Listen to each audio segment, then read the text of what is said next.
sebenarnya kamu benar-benar kaya atau cuma kelihatan kaya doang sih?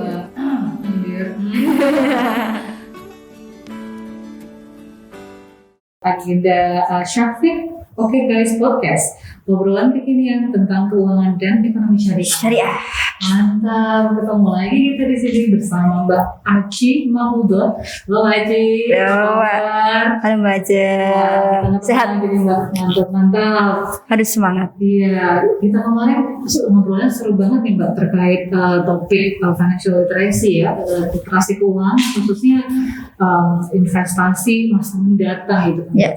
Anyway, Mbak Aci ini aktif di ini ya Mbak ya, foundernya Stogro Community ya Mbak ya, dan juga membina komunitas literasi keuangan perempuan ya Mbak. Jadi kita membahas fokus di dua. Yang pertama di Stogro itu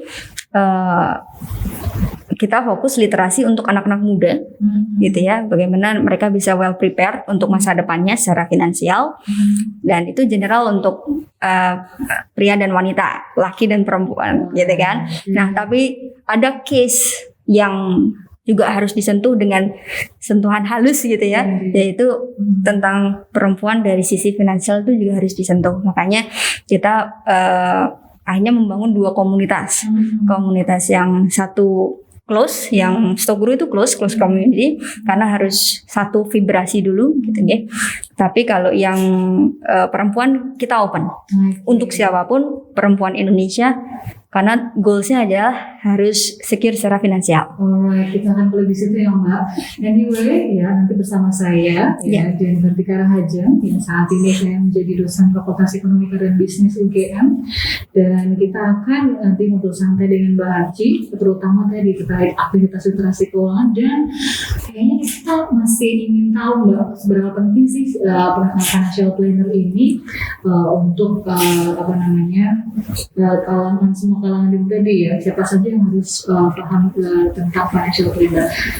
By the way, Mbak Aci ini alumni MUGM ya, jadi wah kita satu guru satu ilmu ya, dan ambil certified financial planner juga. Ya, alhamdulillah dinyatakan lulus ya.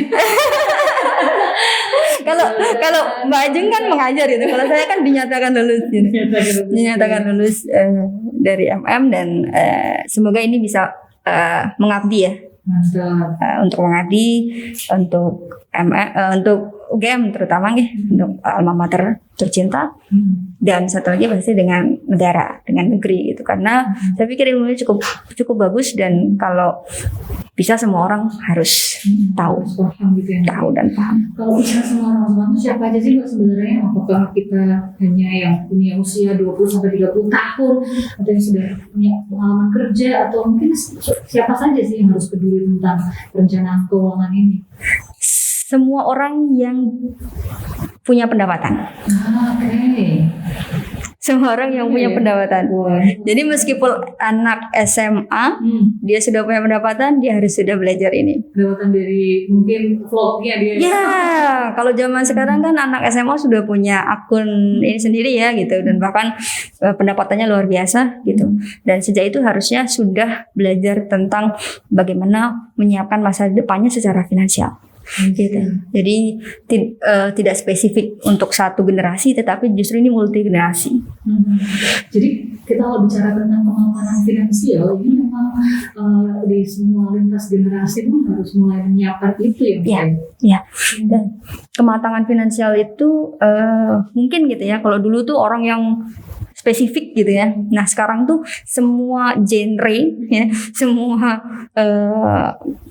semua bahkan mungkin dari level ekonomi pun bisa melewati itu semuanya saat dia bisa merencanakan dengan baik gitu. Jadi kemapanan finansial, atau kalau kita sebut sebenarnya lebih kebebasan finansial ya. Jadi financial planning adalah bagaimana kita road to our financial freedom. Jadi ini memang buat jalan gimana kita bisa freedom secara finansial. Itu kita tidak bisa batasin apakah usianya harus pensiun. Ya, usia pensiun di Indonesia kan sekitar 50-60 ya, gitu. Tapi bisa aja kalau anak-anak muda zaman sekarang kan pengennya aku usia 40 pensiun gitu ya. ya. Benar banget. Mereka sangat advance banget ya. Iya. Ya. Tapi jangan sampai gitu merasa sudah cukup untuk pensiun. Kita harus make sure bahwa memang kamu sudah cukup untuk, artinya tidak harus mencari uang saat bekerja. Nah, kita selalu sampaikan ke anak muda, saat kamu sudah mencapai kebebasan finansial, itu it doesn't mean you get your pension, gitu. Karena bebas finansial dan pensiun hal yang berbeda. I see. Jadi kalau ngomongin kebebasan finansial dan pensiun itu bukan ngomongin antara kemapanan atau mungkin krisis kemapanan gitu ya Mbak? Yes. Okay.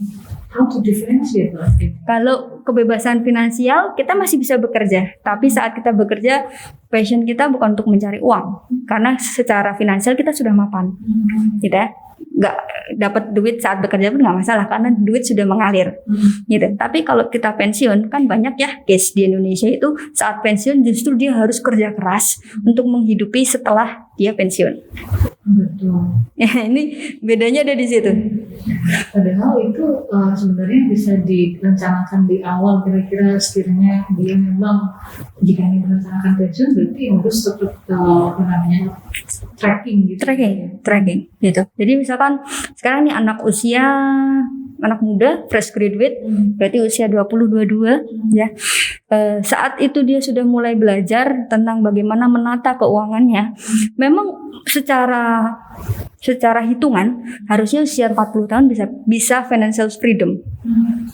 Gitu hitungannya, tetapi dengan kalkulasi yang tepat gitu, dengan menyesuaikan gaya hidup dan sebagainya gitu.